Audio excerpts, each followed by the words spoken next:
घरी आलो.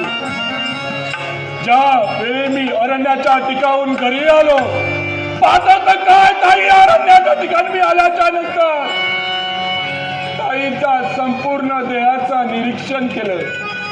ताईला विचारलं, सांग ताई काय असं घडलंय. ताई माझी काही सांगत नव्हती, पण मी तिच्या संपूर्ण देहाचं निरीक्षण केल्याच्या नंतर माझ्या लक्षात आलं की हिच्यावरती झालेला तो बलात्कार.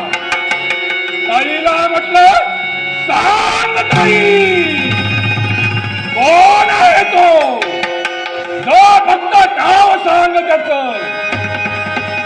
ताईने मला त्याचं नाव सांगितलं.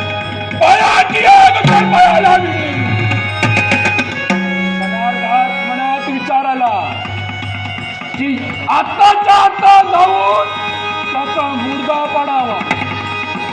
मग एक विचाराने थांबलो.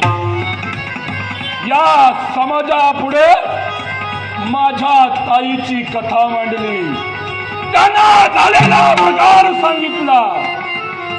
पण या समाजाने केलं ते का? माझ्या ताईच्या चारित्र्यावरती उडवले ते शिंतोडे, माझी ताईच्या उडवले शिंतोडे, आणि हे माझ्या ताईला सहन नाही झालं. ताईने केला तो आत्मघात.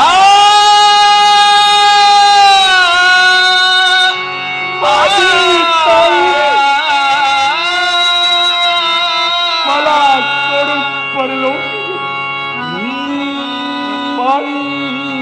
जाता जाता माझ्या ताईनं माझ्याकडून वचन घेतलं, दादा मला या समाजानं न्याय दिला नाही, पण मला तुझ्याकडून वचन हवंय की मला न्याय तू मिळवून देशील.